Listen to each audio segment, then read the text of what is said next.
Assalamualaikum warahmatullahi wabarakatuh. Alhamdulillahirabbil alamin. Wassalatu wassalamu ala asyrafil anbiya'i wal mursalin nabiyina Muhammadin wa ala alihi wa sahbihi ajma'in. Asyhadu an la ilaha illallah wahdahu la syarika lah wa asyhadu anna Muhammadan abduhu wa rasuluh. Allahumma la ilma lana illa ma 'allamtana innaka antal alimul hakim. Amma ba'd. Selanjutnya penjelasan dari kitab Tafsirul Fatihah wa Qisarul Mufassal karya Syekh Shalih bin Abdullah bin Hamad Al-Utsaimin rahimahullah.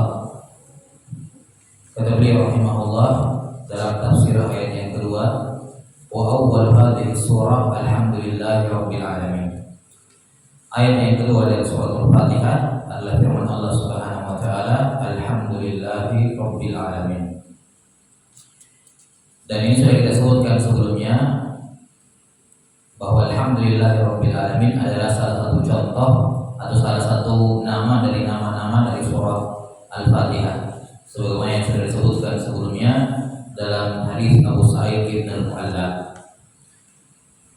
Karena itulah apa yang tersebut dalam hadis Anas bin Malik radhiyallahu anhu, di mana Anas bin Malik radhiyallahu anhu berkata, "Shallaitu khalfan Nabi sallallahu alaihi wasallam wa Abi Bakr wa Umar wa Utsman, fa kanu yastaftihuna as-salata bilhamdillahi rabbil alamin." Bilhamdillahi rabbil alamin. Kata Anas bin Malik radhiyallahu anhu, aku salat di belakang Nabi sallallahu alaihi wasallam, di belakangnya Abu Bakar, di belakangnya Umar, di belakangnya Utsman, dan mereka semua membuka salatnya dengan alhamdulillahirabbil alamin. Maksud dari hadis ini adalah mereka semua membuka salatnya dengan surah Al-Fatihah. Ya, bukan bermakna bahwa Nabi tidak membaca Bismillahirrahmanirrahim, bahwa beliau membuka dengan alhamdulillahirabbil alamin. Tapi maksudnya adalah Nabi sallallahu alaihi wasallam dan para sahabatnya membuka salat dengan surah yang namanya surah alhamdulillahirabbil alamin, yakni surah Al-Fatihah. Ya. Kata beliau rahimahullahu taala, falhamdu huwal ikhbaru an mahasinil mahmudi ma'hubbihi wa ta'zimihi. Segala pujian bagi Allah Rabbil Alamin. Alhamdulillah. Apa makna hamdun? Semua kata dalam bahasa Arab yang kata dasarnya ha, mim, dan dal itu bermakna pujian. Semua kata dalam bahasa Arab yang kata dasarnya adalah ha, mim, dal itu bermakna pujian. Seperti hamdun itu bermakna pujian. Madhun diputar mim dal ha, madhun itu juga bermakna pujian. Itu juga bermakna pujian. Iya. Kata beliau alhamdu, makna alhamdu adalah al-ikhbar an mahasinil mahmud, mengabarkan tentang kebaikan yang dipuji. Mengabarkan tentang kebaikan yang dipuji, ma'hubbihi wa ta'zimihi, disertai dengan mencintai dan mengagungkan yang dipuji tersebut. Jadi hamdun itu bukan sekedar menyebutkan kebaikan yang dipuji. Karena kalau sekedar menyebutkan kebaikan yang dipuji, madhun, ya, mim dal ha, madhun juga seperti itu, menyebutkan kebaikan yang dipuji. Perbedaannya, kalau hamdun bukan sekedar menyebutkan kebaikan yang dipuji, tapi disertai dengan mencintai dan mengagungkan yang dipuji. Itulah bedanya pujian kita kepada Allah dan pujian kita kepada sesama manusia. Kalau kita memuji sesama manusia, itu hanya sifatnya menyebutkan kebaikannya saja. Belum tentu kita mencintainya, belum tentu kita mengagungkannya. Ya. Si Muhammad orangnya baik, disebutkan kebaikan-kebaikan dia, menyebutkan kebaikan yang dipuji. Itu pujian kita sesama manusia, antara satu manusia kepada manusia yang lain. Tapi pujian hamba kepada Allah itu bukan sekedar menyebutkan kebaikan-kebaikannya Allah. Allah maha begini, Allah maha begitu, kan?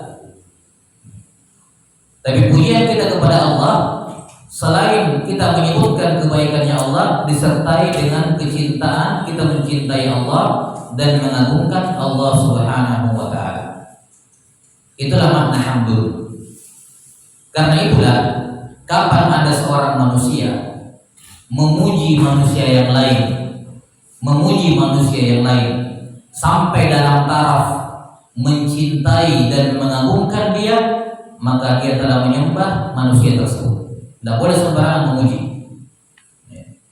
Kalau kita memuji semua manusia dalam artian sekedar menyebutkan kebaikannya, tidak ada masalah. Tidak ada masalah. Bahkan itu di antara bentuk bersyukur, berterima kasih, disebutkan kebaikannya. Kita cintai mungkin, tapi kita mengagungkannya, itu tidak boleh. Itu tidak boleh. Yang boleh diagungkan hanyalah Allah Subhanahu wa taala.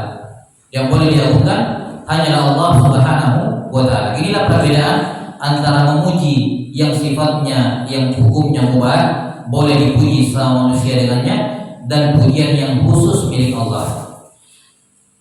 Maka tidak boleh kita memuji sesama manusia dengan pujian yang mengantarkan kita untuk mencintai dan mengagungkannya. Karena mencintai dan mengagungkan dalam taraf seperti ini, itu adalah ibadah, dan ibadah hanya milik Allah.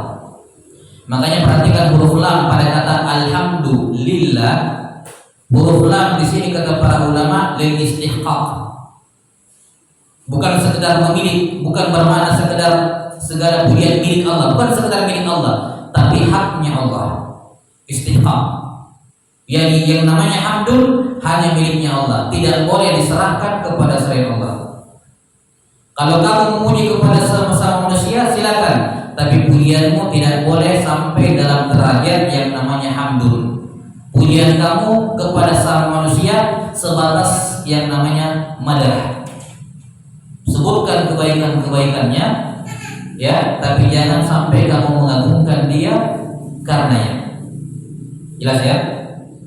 Segala pujian bagi Allah Subhanahu wa taala. Kenapa Allah taala dipuji? Ada sebabnya, karena disebutkan tadi, hamdun adalah mengabarkan tentang kebaikan-kebaikan yang dipuji.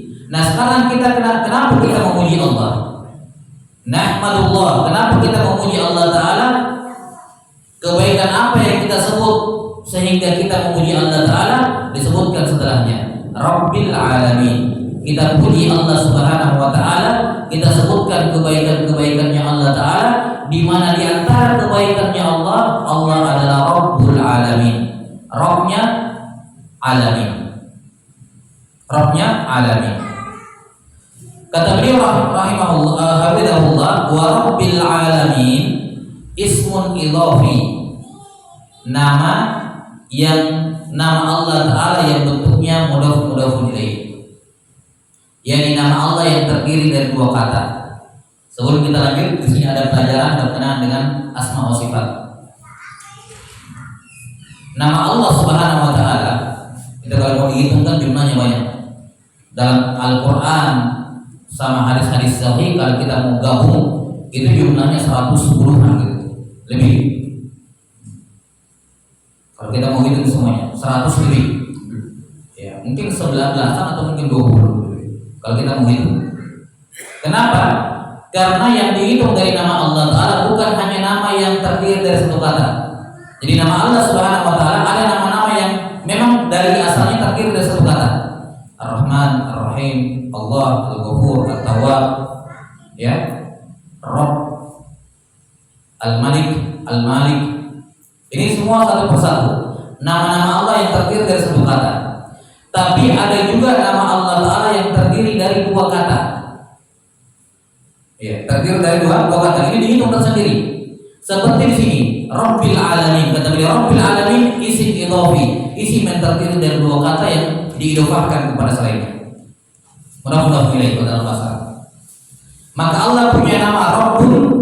Allah punya nama Rabbul Alamin. Ini beda. Rabb sama Rabbil Alamin beda. Sudah sampai sini? Ini dihitung berbeda. Kata Rabbun satu nama, Rabbul Alamin nama yang kedua. Ada sejumlah nama-nama Allah Ta'ala yang mudhofah seperti ini, terdiri dari dua kata. Yang mudhofah. Contoh lain misalnya Malik, itu nama sendiri, Malik, sama Malik Yaumiddin, itu nama yang tersendiri, nama yang berbeda.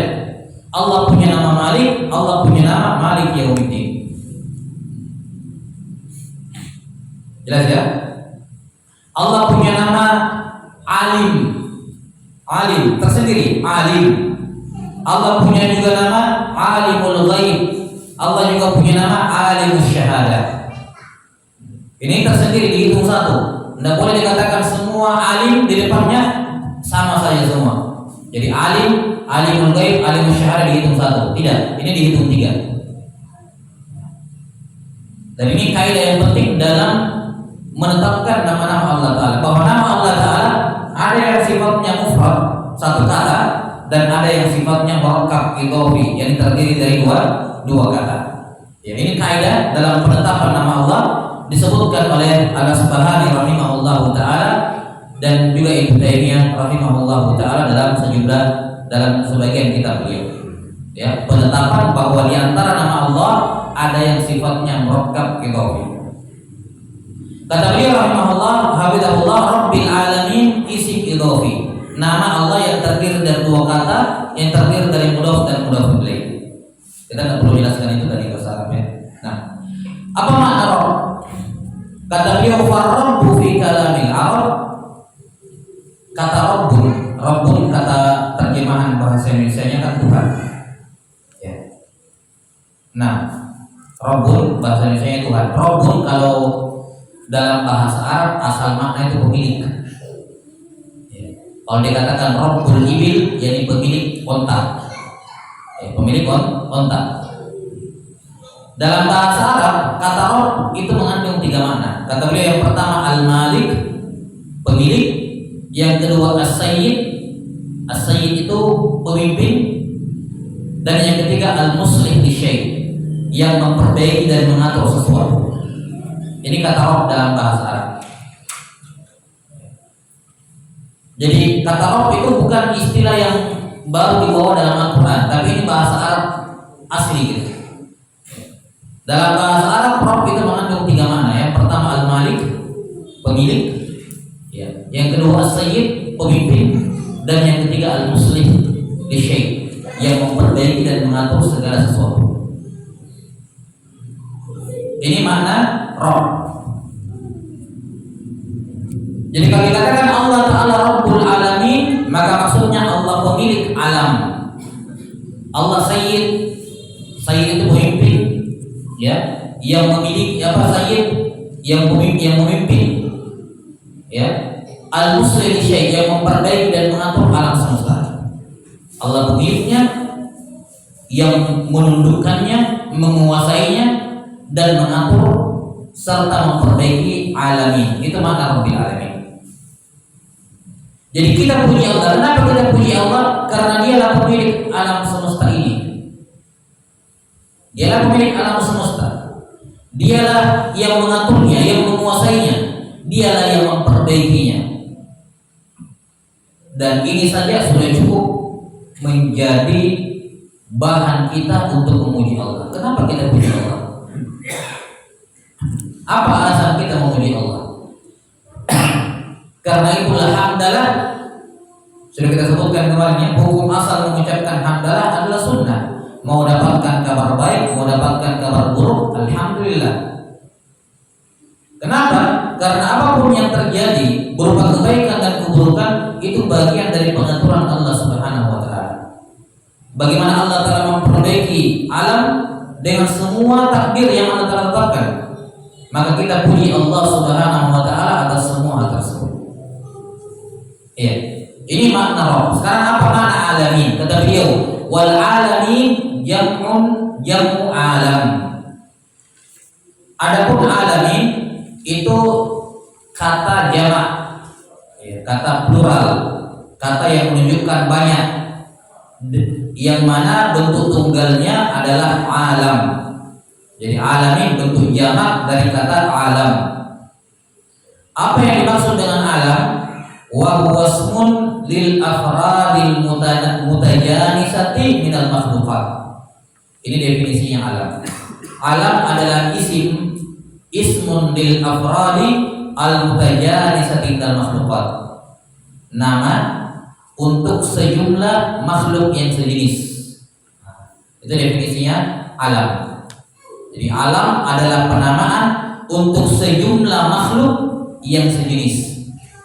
Jadi semua makhluk yang sejenis kumpulannya mereka dikatakan alam. Makanya bisa kita katakan alam malaikat. Ya, alam malaikat. Semua malaikat apa? Semua malaikat gabungannya mereka dikatakan apa? Alam malaikat. Alam ruh. Jadi ketika ruh semua kumpul di situ, ya. Nah, kumpul semua di situ dikatakan itu alam ruh. Ketika sebulan dikubur semua ditinggal di alam barzakh, gabungan mereka semua di alam barzakh dikatakan alam barzakh. Manusia kita sekarang kumpul di dunia ini, di bumi ini, semua kita manusia, kumpulan manusia dinamakan apa? Alamul ins. Jadi definisi alam adalah sekumpulan makhluk yang sejenis. Sekumpulan makhluk yang sejenis. Jelas sampai sini? Karena itulah tidak bisa dikatakan alam kalau dia cuma satu. Misalnya dikatakan arsy. Apakah arsy itu dikatakan alam? Nah, tidak. Karena arsy cuma satu. Jelas sampai sini? Ya. Apakah kursi Allah Ta'ala dikatakan alam? Apakah lauhul mahfuz dikatakan alam? Tidak. Karena cuma satu, bukan sekumpulan. Jadi alam itu adalah sekumpulan makhluk yang sejenis. Karena itulah apa yang disebutkan dari sebagian ulama bahwa alam adalah semua selain Allah. Definisinya, alam adalah kullu man siwallah, semua selain Allah. Ini definisi yang kurang tepat. Definisi yang kurang tepat. Kalau dikatakan alam adalah semua selain Allah, ini definisi yang kurang tepat. Dan ini termasuk dalam tanda kutip ya kritikan ringan sebenarnya, kritikan ringan yang disebutkan oleh para ulama terhadap Syekh Muhammad Ibn Abdul Wahhab dalam kitabnya Ushul Tsalatsa. Dalam kitabnya Ushul Tsalatsa, di mana beliau dalam Ushul Tsalatsa mengatakan ketika menafsirkan ayat ini, Rabbil Alamin, kata beliau, wa kullu man siwallahi alam wa ana wahidun min dzalikal alam. Kata Syekh Muhammad Ibn Abdul Wahhab, semua selain Allah adalah alam dan saya adalah salah satu dari alam. Ini definisi yang disebutkan, dikritik oleh para ulama bahwa tidak benar menafsirkan alam itu dengan semua selain Allah, kurang tepat. Kenapa? Karena semua selain Allah berarti kayak lauhul mahfuz, qalam, kursi, arsy, ini semua selain Allah, ya kan? Apakah dikatakan alam satu persatunya? Tidak. Karena alam itu adalah sekumpulan makhluk yang sejenis. Adapun kalau di alam nyata ini, di alam wujud ini, dia cuma punya satu, tidak berbilang, itu tidak dikatakan alam. Dalam ini, wallahu ta'ala alam bisawab. Makanya kata beliau, fa kullu jinsin minha yutlaqu alaihi alam. Maka setiap jenis makhluk dikatakan alam. Fa yuqalu alamul insi wa alamul jinni wa alamul malaikat. Dikatakan alam manusia, alam jin, alam malaikat. Kenapa dikatakan alam? Karena mereka ada banyak dan sejenis. Jadi semua makhluk yang jumlahnya banyak dan sejenis namanya apa? Alam. Jelas ya? Maka Allah Subhanahu wa taala Rabbul Alamin. Allah Subhanahu wa taala, lihat. Jadi alam itu sekumpulan makhluk yang sejenis. Alamin bentuk jamak, berarti semua kumpulan makhluk yang sejenis. Allah Ta'ala adalah Rabbnya. Maka semua kumpulan manusia, alam jin, alam malaikat, alam roh, ya, alam barzakh, semua alam yang terdapat sekumpulan makhluk sejenis di situ, Allah Ta'ala adalah Rabbnya mereka semua. Allah pemiliknya, penguasanya, pengaturnya, yang memperbaikinya. Allah Subhanahu wa taala adalah Rabb al-alamin. Ya. Inilah alasan yang sangat masuk akal kenapa Allah Ta'ala itu dipuji. Kenapa Allah Ta'ala itu disembah? Karena kita tidak punya pilihan lain. Dalam artian secara logika, dia yang menguasai semuanya, dia yang mengatur semuanya, memiliki semuanya, yang memperbaiki semuanya. Lantas kenapa tidak menyembah dia saja? Kenapa masih menyembah selainnya kalau semua perkara di tangannya?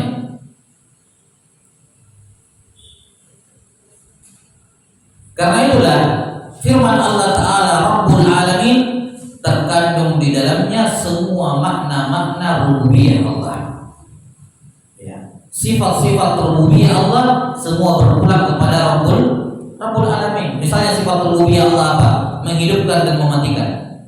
Ini kembali kepada pengaturan, kepemilikan, penguasaan. Allah menurunkan hujan, Allah semua. Allah mengabulkan doa, Allah menyelamatkan dari bahaya, Allah memberikan apa yang diinginkan, memberikan kebahagiaan, ya, memberikan takdir yang baik, memberikan takdir yang buruk. Ini semua sifat-sifat ketuhanan, sifat-sifat rububiyah ini semuanya berpulang kepada firman Allah Ta'ala Rabbul Alamin, tercakup dalam Rabbul Alamin. Karena itu kata para ulama, surah Al-Fatihah ini merupakan dalil untuk ketiga jenis tauhid: tauhid rububiyah, uluhiyah, dan asma wa sifat. Ya, nah, tauhid rububiyah semua terkumpul pada ayat ini. Alhamdulillahi Rabbil Alamin. Terkumpul semua di sini. Kata beliau rahimahullah ta'ala, wa rububiyyatuhu azza wa jalla lam tuntij zulman bal madmunuha al-inayatu bil khalqi wa rahmatuhu. Kata beliau, rububiyahnya Allah azza wa jalla, sifat ketuhanannya Allah, kepemilikannya Allah kepada alam semesta, ya, pengaturannya Allah, penguasaannya Allah, pengatur Allah Ta'ala Muslim memperbaiki, ya, mengatur semuanya, memimpin semuanya. Ini tidak melahirkan kezaliman, tidak melahirkan kezaliman. Inilah yang membedakan kepemilikan manusia dengan kepemilikan selainnya, kepemilikan Allah dengan kepemilikan makhluk. Bahwa makhluk kalau memiliki sesuatu itu sangat jarang, atau bisa dikatakan tidak ada yang luput dari yang namanya kezaliman kalau dia memiliki sesuatu. Ya. Maka pemilik yang sebenarnya adalah Allah Subhanahu wa Ta'ala. Penguasa sebenarnya adalah Allah Ta'ala. Nah, yang mengatur segala urusan adalah Allah Subhanahu wa Ta'ala. Bersamaan dengan itu, Allah Ta'ala tidak menzalimi marbubnya. Marbub yakni yang dikuasai, yang dimiliki, yang dicipta, yang diatur oleh Allah Ta'ala. Allah tidak menzalimi mereka. Bal madmunuha al-inayatu bil khalqi wa rahmatuhum. Bahkan kandungan dari sifat ketuhanan Allah, kandungan dari rububiyah Allah, di dalamnya terkandung sifat inayah, perhatian Allah, perawatan Allah. Allah merawat makhluknya dan merahmati mereka. Walihada wasafa nafsahu biqaulihi ar-rahmanir rahim. Karena itulah setelah alhamdulillahi rabbil alamin, langsung Allah ikuti ar-rahmanir rahim, untuk menegaskan bahwa sifat kekuasaan Allah, pengaturan Allah, kepemilikan Allah terhadap alamin itu bukan berarti Allah bisa berlaku zalim kepada mereka, tidak. Tapi pengaturan Allah dibangun di atas Rahman dan Rahim. Ini perkara yang penting. Dan ini faedah yang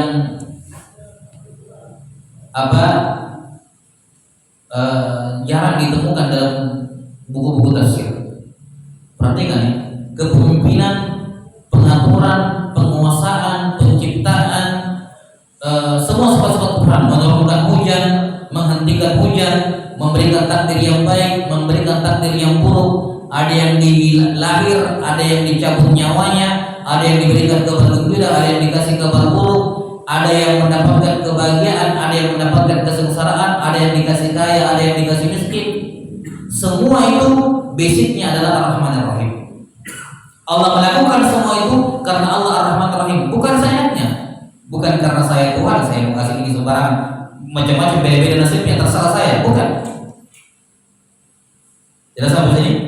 Tapi semua pengaturan Allah Ta'ala basicnya adalah karena Allah Ar-Rahman Ar-Rahim. Maka apapun yang diperoleh oleh manusia yang merupakan buah dari sifat-sifat ketuhanan Allah Ta'ala yang diturunkan ke muka bumi ini, itu karena Allah sayang kepada mereka. Apa yang kamu dapatkan sekarang itu karena Allah sayang kepadamu. Tidak peduli seburuk apapun kondisimu di muka bumi ini, itu kamu dapatkan karena Allah sayang kepadamu. Ar-Rahman Ar-Rahim. Siksaannya Allah kepada orang kafir, kenapa Allah menyiksa mereka? Itu tidak lepas dari Ar-Rahman Ar-Rahim. Dalam pembahasan asma wa sifat dipelajari bahwa disebutkan bahwa sifat rahmat itu sifat dzatiyah. Apa artinya sifat dzatiyah? Apa artinya sifat dzatiyah? Sifat yang terus-menerus ada pada Allah. Tidak pernah Allah tidak bersifat dengannya. Itu sifat dzatiyah. Sifat yang tidak pernah Allah tidak bersifat dengannya. Kebalikannya ada namanya sifat fi'liyah. Sifat yang hanya Allah bersifat dengannya kalau Allah mau. Tidak seterusnya Allah bersifat dengannya. Tidak terus-menerus Allah bersifat dengannya. Allah hanya bersifat dengannya kapan Allah mau. Kalau Allah tidak mau, Allah tidak bersifat dengannya. Itu sifat fi'liyah. Nah, rahmat, sifat rahmat itu sifat apa? Sifat dzatiyah. Sifat yang terus-menerus Allah bersifat dengannya. Tidak ada satupun saat di mana Allah tidak merahmati, enggak ada.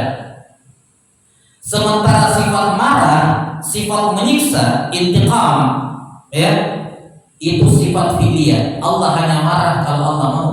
Tidak seterusnya Allah marah. Tidak setiap saat Allah marah. Allah hanya marah ketika Allah menghendaki. Allah menyiksa ketika Dia menghendaki. Tidak setiap saat Allah menyiksa. Apa yang kita pahami dari sini? Kita bisa pahami bahwasanya hatta walaupun ketika Allah memarahi seorang hamba, tetap dia tetap mendapatkan rahmatnya. Itu tidak. Karena kalau kita katakan hamba yang dimarahi, ketika dia sedang dimarahi dia tidak dirahmati, berarti apa? Berarti dia tidak mendapatkan rahmat Allah. Sementara rahmat Allah wasi'at kulli syai'. Artinya apa? Di balik siksaan Allah kepada orang-orang kafir itu karena Allah merahmati dia. Bagaimana bentuk rahmat Allah kepada orang-orang kafir? Dimatikan dia, diturunkan siksaan supaya dia mati cepat. Kalau dia mati cepat, maka dosanya berhenti. Siksaannya di hari kiamat tidak seberat ya, kalau dia masih hidup, kan begitu. Karena semakin banyak dosa kan semakin banyak siksaan. Nah, karena Allah Ta'ala di antara bentuk merahmati Allah kepada orang kafir dimatikan supaya berhenti dosanya. Nah, ketika ada seorang muslim dihukum oleh Allah Ta'ala, diturunkan misalnya siksaan atau hukuman kepada seorang muslim, maka hukuman ini karena Allah Ta'ala menyayangi dia. Di antara bentuk sayangnya ya mudah-mudahan dia mau kembali, sebagaimana yang sering kita dengarkan dalam pembahasan hikmah-hikmah musibah, kan begitu. Hikmah musibah, hikmah turunnya siksaan karena Allah menyayangi dia.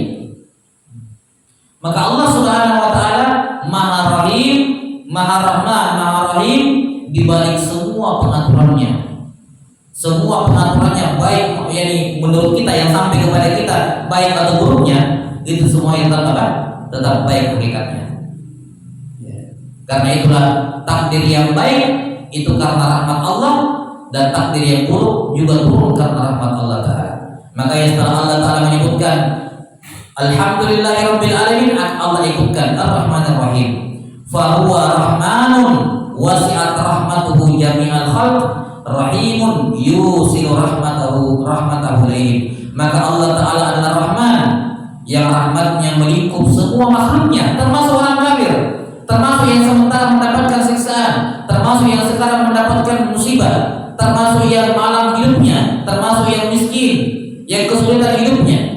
Allah Rahman kepada mereka semuanya, dan Allah Rahim, ya, rahmatnya Allah sampai ke seluruh makhluknya.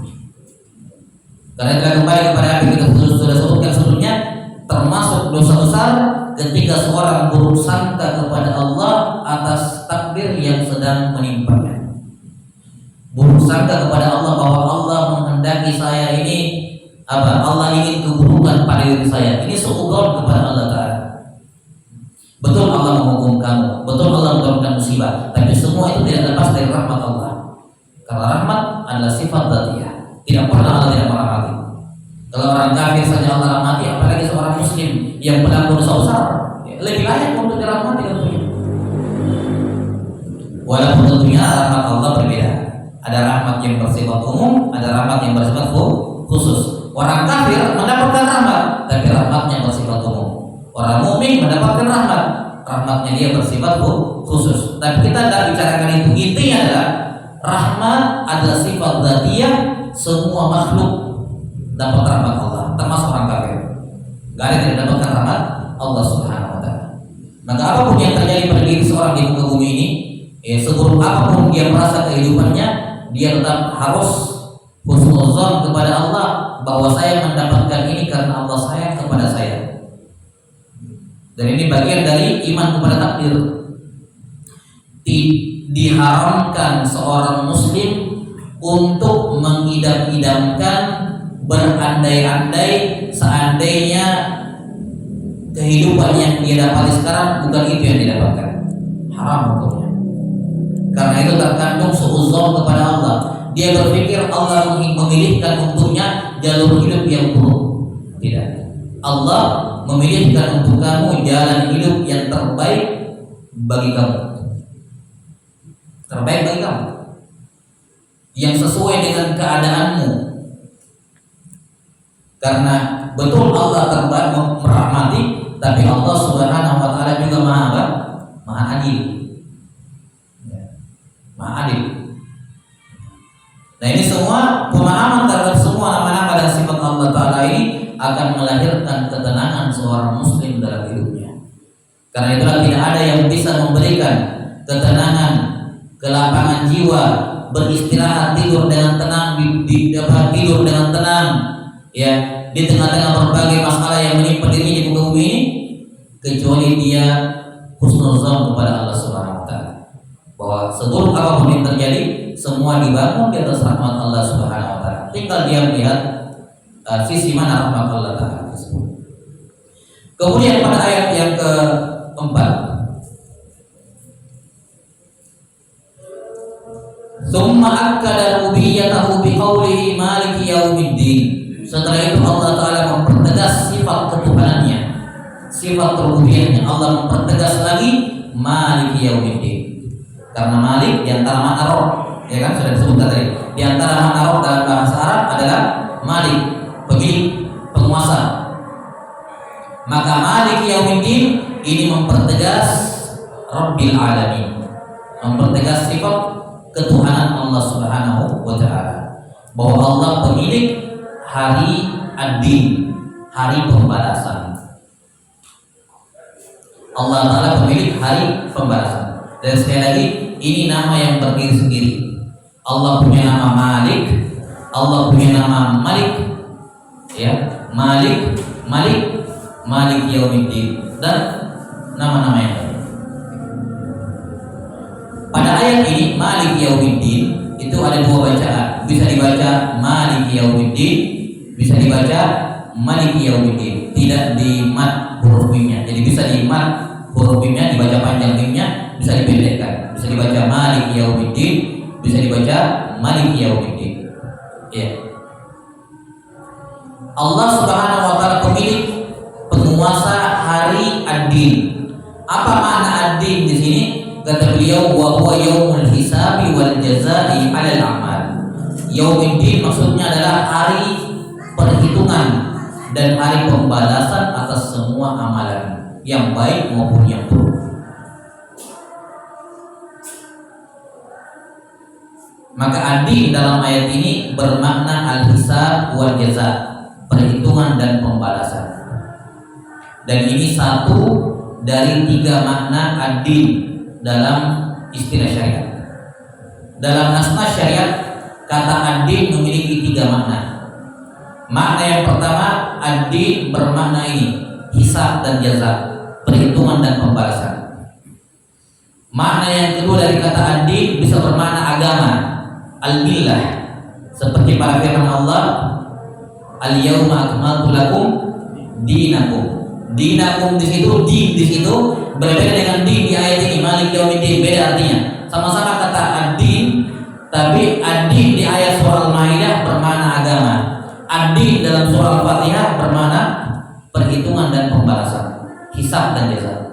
Ada makna yang ketiga dari kata ad-din, yaitu bermakna amalan. Bermakna apa? Amalan, amal perbuatan.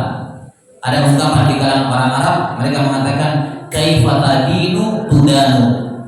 Kaifa tadinu tudanu. Bagaimana kamu berbuat, beramal, begitu kamu dibalas. Jadi di antara makna din adalah amal, perbuatan. Dalam Al-Quran di antara penafsiran firman Allah Ta'ala, lakum dinukum waliyadin. Di antara penafsiran din dalam ayat ini adalah amal. Lakum dinukum waliyadin, yakni bagimu amalanmu, bagiku amalanku. Sama seperti firman Allah Ta'ala, lana a'maluna walakum a'malukum. Bagi kami amalan kami, bagi kamu amalan kamu. Itu makna din itu. Ya, lakum dinukum waliyadin, yakni lakum amalukum wali amali. Ya. Ini 3 makna din dalam nas-nas syariat. Dan pada ayat ini ad-din bermakna al-hisab, perhitungan, dan al-jaza. Ya. Malik yaumiddin inilah yang disebutkan oleh Allah Ta'ala dalam Al-Quran, alladzi qala Allah Ta'ala fihi, dalam surah Al-Infitar ayat 17 sampai ayat yang terakhir 17 sampai 19. Wa ma adraka ma yaumuddin, thumma ma adraka ma yaumuddin, yauma la tamliku nafsun li nafsin syai'a wal amru yauma idzin lillah. Tahukah kamu wahai Muhammad apa itu yaumuddin? Kemudian tahukah kamu apa itu yaumuddin? Yaumuddin adalah hari di mana tidak ada satupun jiwa yang bisa memiliki jiwa yang lain. Tidak ada satupun jiwa yang bisa memberikan manfaat kepada jiwa yang lain, syai'a, sekecil apapun. Wal amru yauma idzin lillah, dan urusan semuanya di tangan Allah Ta'ala pada hari tersebut. Wa huwa yaumul qiyamah. Yaumuddin yang dimaksud adalah hari kiamat. Ya, Allah Ta'ala alam bisawab. Ya. Ya. Ya, jadi yaumiddin. Jadi ad-din adalah pembalasan, apa, perhitungan, hisab. Di sini Allah Subhanahu wa Ta'ala ya lagi menyebutkan sifat rububiyahnya, sifat ketuhanan Allah, bahwa di antara sifat ketuhanan Allah, Allah adalah pemilik semua ad-din, semua hisab, dan semua semua jaza. Ya. Inna ilaina iyabahum summa inna alaina hisabahum. Hanya kepada kami mereka akan kembali, dan menjadi kewajiban kami, kata Allah, menghisab mereka. Maka hisab ditangani oleh Allah. Tidak ada yang, bukan malaikat yang menangani. Tidak ada malaikat khusus yang tugasnya menghisab. Tidak ada. Allah yang langsung menanganinya. Beda dengan yang lain. Masalah masalah menghancurkan alam semesta, ada malaikat Israfil yang meniup sangkakala, ya kan? Masalah menghidupkan, ada malaikat tersendiri yang mematikan juga, yang tersendiri. Kemudian ketika ditanya di alam kubur, ada malaikat yang tugasnya bertanya, yang menjaga neraka, menjaga surga. Semua hal-hal yang menjadi kekuasaan Allah ada tugaskan malaikat untuk memuliakan malaikat tersebut, diberikan tugas. Tapi untuk masalah perhitungan, masalah hitung-hitungan amalan, terus dia nasibnya di surga dan neraka, Allah yang langsung menanganinya. Tidak ada malaikat. Tidak ada malaikat yang diberikan tugas oleh Allah menangani hisab. Untuk apa? Untuk menunjukkan agar manusia tidak ada lagi yang punya alasan pada hari kiamat. Nanti kalau dia kira, saya seharusnya di surga, kenapa di neraka? Oh, malaikat salah hitung, malaikat salah ini. Tidak ada. Tidak ada lagi alasan pada hari kiamat. Karena Allah Ta'ala yang langsung turun tangan, yang menghisab manusia. Allah berbicara langsung 4 mata dengan hamba-hambanya, memperlihatkan dosa. Bukan malaikat yang datang kepada manusia untuk memperlihatkan dosanya. Allah yang langsung mendatangi orang per orang. Nih dosamu sendiri. Lihat, ada yang kamu ingkari atau tidak. Ini kebaikanmu. Ini dosa kamu sudah pernah lupa, ini kita catat. Ini kebaikan kamu pernah lakukan, kamu sudah lupa, ini juga catatan. Allah yang langsung menangani hisab, bukan malaikat. Supaya apa? Ini Allah tidak menyerahkan tugas ini kepada malaikat. Bukan karena Allah tidak percaya kepada malaikat, bukan, tapi karena pentingnya ini masalah pembalasan. Ya. Allah Subhanahu wa taala menghargai manusia, amalan mereka. Ya. Sehingga Allah yang langsung menghitungnya, Allah yang langsung memperlihatkannya, dan Allah yang langsung memberikan jazanya, balasannya saat itu juga. Ya, wallahu taala alam bisawab. Kita akan jelaskan lebih lanjut nanti pada pertemuan berikutnya. Ada pertanyaan? Ya.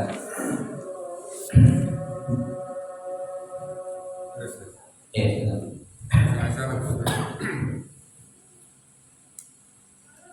bagaimana